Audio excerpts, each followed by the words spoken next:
We're going to stand actually because we'll stand here.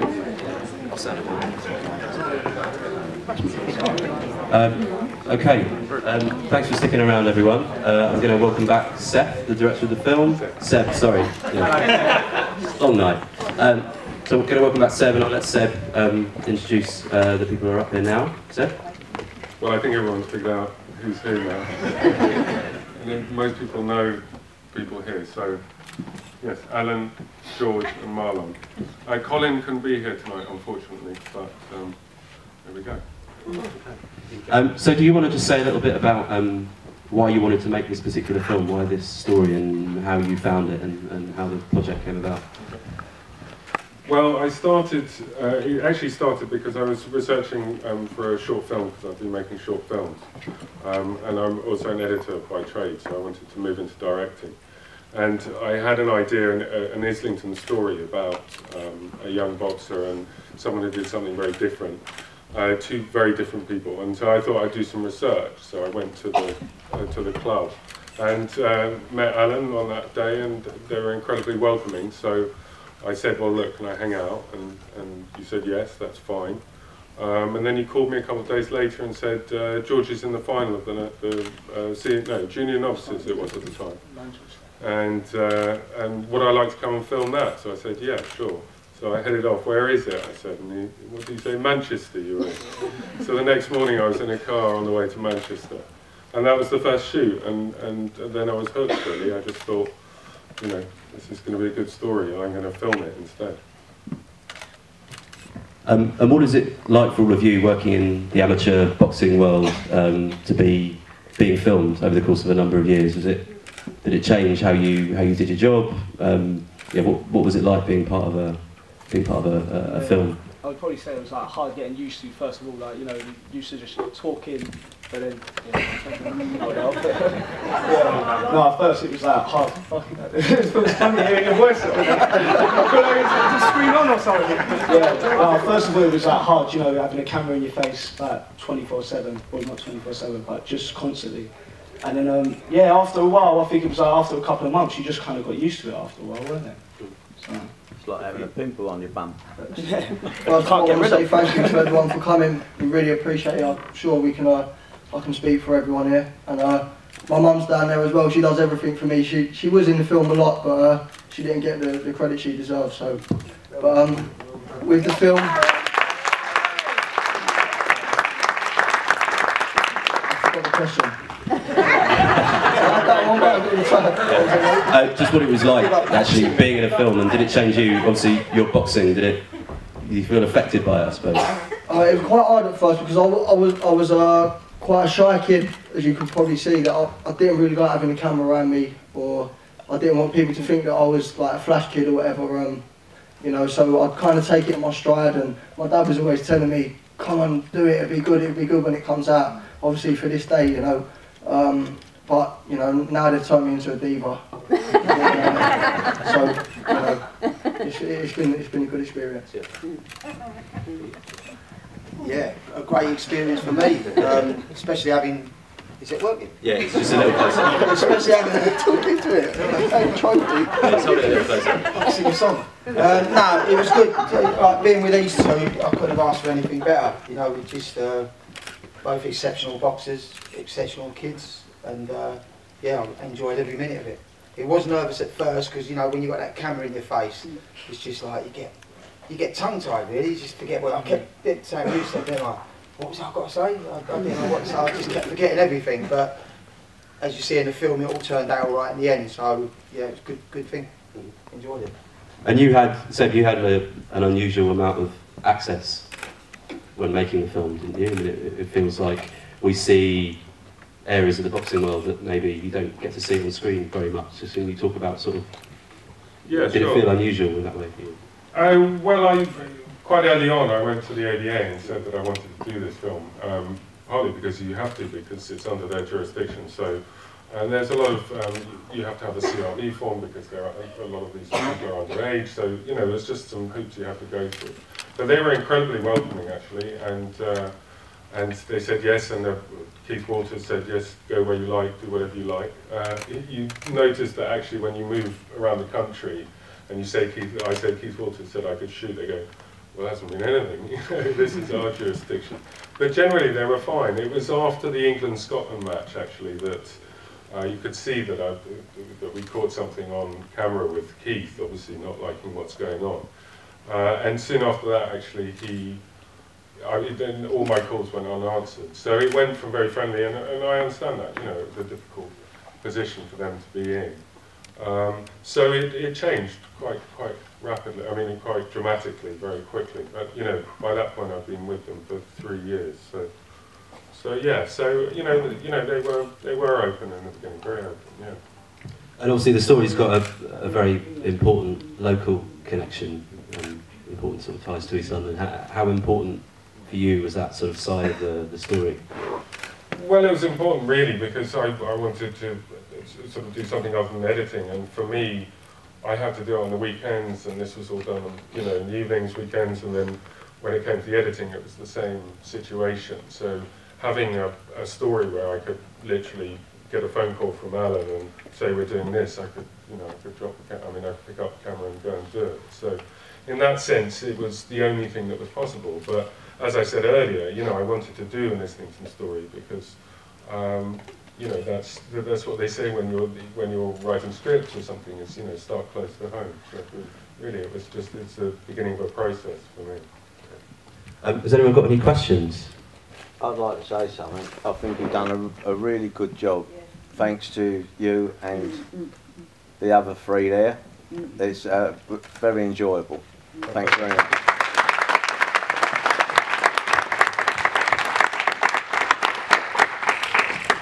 Anyone else?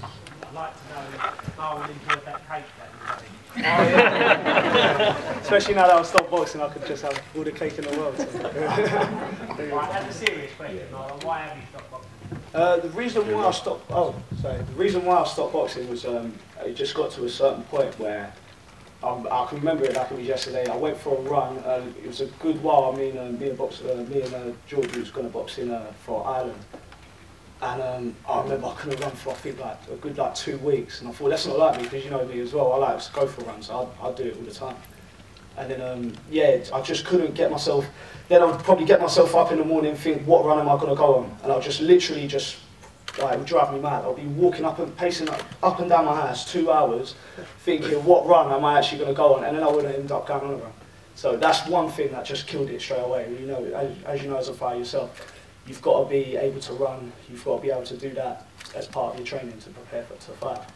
And then, yeah, just a bit after that, I just went for one run at the night. Took me ages to do it, and then woke up in the morning and I thought, you know what, I've really just got to think about what I want to do, because I just knew I just couldn't even be bothered to go down the gym, get up and go for a run. And then I wanted to work and just make money as well and just enjoy myself. So since then, that's what I just decided to do, and I think it was the right decision. You know, I've been enjoying my life. I've done boxing for like a year now, and I've just enjoyed everything that I've been doing. So yeah, it was the right decision. You know, if I do get the hunger back, I'll be straight back in that gym, trust me. I'll be sparring you, don't worry. You'll be the first person. I look forward to it. No, good stuff. Marlon, Oh. on a positive, how have you used boxing now to sort of further your life? Well, what I've been doing at the moment now, I've been working in Fitness First Cottons, Black Label Gym, which is it's really like one of the busiest Fitness First in the country. And I've just been working as a fitness consultant there at the moment, want to get my reps level 3. And I'm also instructing boxing classes, so that's pretty good as well. Always giving the PT advice on how to hold the pads properly. But yeah, and yeah, you know, every time someone goes, oh look, I just saw you just doing a bit of pads there, is it right if I jump in? Straight away, yeah, come get on the pads. I do miss it. I love watching it still. I still miss coming down the gym and seeing everyone and stuff like that. But you know, at the end of the day, I've just got to do what I want to do. You know, you only get like one life, as far as we know. So you know, that's it. But, yeah.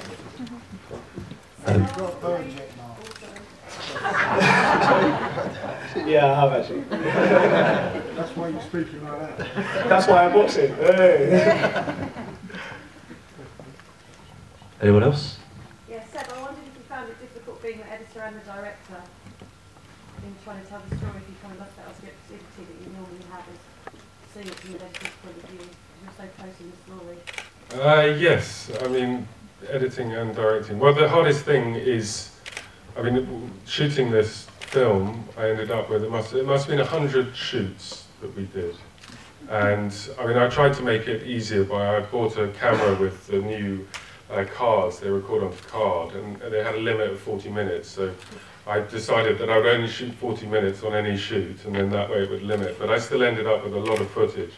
And yes, it is very tough to know what to chop out. And it started off at 2 hours, and then it was an hour and 40 minutes, and this was an hour and 20 minutes in the end. Just pain, really, just through pain and saying, all right, I love that bit, but it's going to have to go. So it was not easy at all, because there was lots of fantastic stuff. There's some secret bits chopped out and left on the cutting room floor that you can tell us about, but we won't tell anyone else. Well, I mean, you try to put the best bits in. So, I mean, there are lots of other fantastic moments. So there were some fantastic fights. I mean, you know, they don't hold back, these boys. So, you know, that was tough, you know, because that's where the drama is. So that was particularly tough. But I mean, as far as the story behind the ring, I tried to make sure that, you know, that was really, you know, told with all the best bits. So yeah, so I would say the boxing, really. Any other questions? Yeah. What have you got on next, George? What have you got planned now? It's the pre-season in the amateurs is stopped. I'm currently thinking about turning professional, so we're just in talks at the minute, so you know.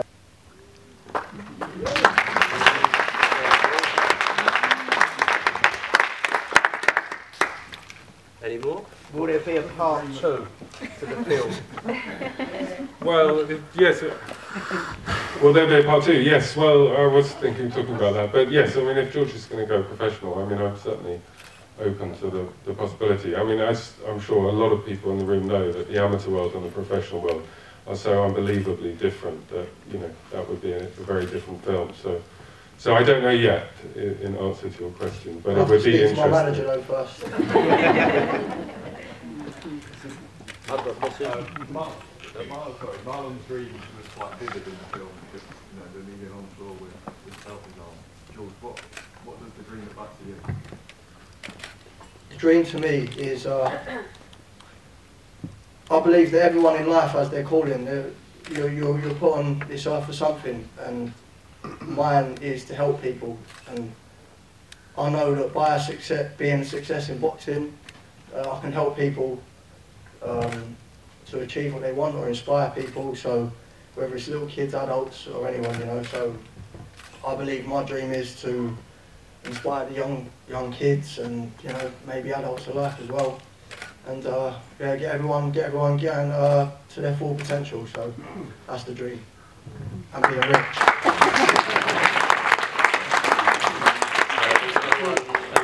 Yeah, just wanted to ask the two guys first, Marlon and George.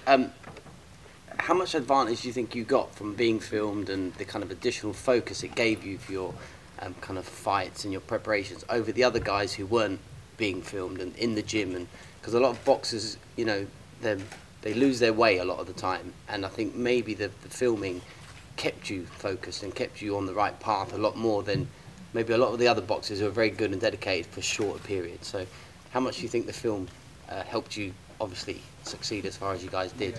For me, I would say probably it put pressure on us. Like, you know, when we would turn up at shows and stuff like that, you know, you've got a camera around you, getting the odd look and stuff like that, like what these guys doing. You would have to perform once you get in the ring and stuff. And also, yeah, like when Seb would interview us and stuff, we keep going, like, you know, keep going over what we want to do, where do we see ourselves. So keep imagining the goal, the long-term goal, and even the short-term as well. So yeah, it's pretty good. Yeah, thanks for that, Seb. And you, George, same? I forgot the question. How much did it benefit for your own focus and dedication? It was good because you know, it was quite nerve-wracking as well, because you know you only had one chance. What happened in front of the camera was to go, you know, on the film. So it wasn't like a rerun, you know, like they would have in EastEnders or anything. So if you lost the fight, or you know, you seen that fight where I got beaten up, that's on the camera, you know. So it's turned out for good viewing for everyone. My dad crying as well. It makes it all a lot better, you know, because you've got to show the emotion. But it is good for us, you know. There's a bit of memorabilia as well for when I'm older. You know, they film the journey, and I think we're actually blessed to have someone to do that for us, because, as you say, not a lot of amateur fighters, like, they would all look at us at shows and think, oh, what's going on here? I still get people to this day saying, oh, so you're the, like, that's what was happening with the film. And, you know, and this, it was hard because we weren't Murphy kids or Flash, you know, and we didn't want people to get that image of us that we're, like, you know, we're playing up in front of the camera. So that was quite tough at the start to get, but, you know, towards the end, you know, people, after speaking to us, you know, they see that we're not Flash kids, and after that England thing that happened, that we regret, you know, people can see there as well, maybe in the ABA people, that if they watch that it was genuinely not our fault, you know, and me and Marlon are nice kids, and my dad's obviously wants us to do the best, you know, so, and we just can't help what people's actions are, so. Yeah. For somebody else's actions. That's it. Alan, what's it like having two sons up there boxing? What's it like having adopted son, eh? No, it's good, it's brilliant. I enjoyed every minute of it. I still do with George, you know. He's in a new venture now, so hopefully I might take my pro licence and try and be in his corner when he goes pro. So, you know, hopefully be there. I see Marlon a little while ago, and I tried pleading with him to come back to the gym, but he ain't having none of it. We all try every single time we see him. Every time. You've got to leave the girls alone. There's one just there. Can I just when you said about going pro and when you yell at someone, we can all go to General. Definitely. He didn't just mean us, he meant all the club. And I think he could be on the potential of doing that. And I hope he does, and I hope he remembers that dream. There's so many, I've got a list in my head I'll never forget. I've got this kid who said if I make it to Vegas he wants to be the split bucket man. So I've got him, that dream there. Like I say, I want to help people, so that would be helping people, you know. Yeah, so the list of things, I'll never forget the things that Sarah and Dave have done to me. They've helped me so much, you know. And, you know, I don't want to go on and thank them every day, but they know that I mean, you know, I'm appreciative and grateful. Everyone, you know, like I say, my mum, my family, everyone. My nan cooking me dinners every Sunday. Yeah, no, everyone's been really helpful, and that's what I like to do, you know. I genuinely am grateful for everyone, and obviously all of you for coming to watch me, you know, so it's only right that I try hard and perform for all of you. We have to wrap up in a second, but I just wanted to ask everyone one last question. Obviously, you're all in very different places now to where you were when you were involved in the film. So can you each just say a little bit about what the film means to you now, and how you see it differently from how it was when you were going through the experience of making Prospects? We start with you, Seb, we're just sort of going on the line. Where I'm at now, I'm going to have a rest after this, I think. And then I've got some work that's going to take me around the world soon on another project for the BBC. So I'm focused on that at the moment. And my wonderful partner is pregnant, so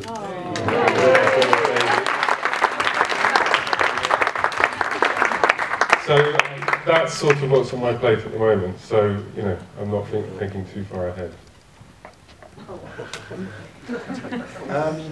What's that?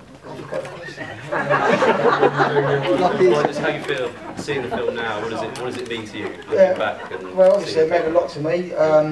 You know, everyone has like videos of their kids growing up, and I've got the best video ever of my son and my adopted son boxing and doing, you know, sort of. Yeah.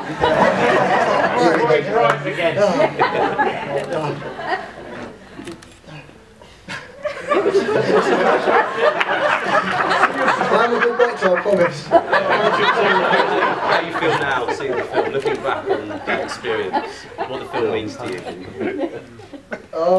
The film just, it means a lot, really. Once they start, they see it, they've got it.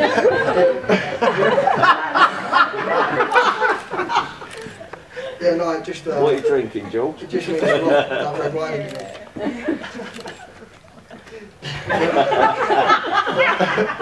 Marlon. I don't know, yeah.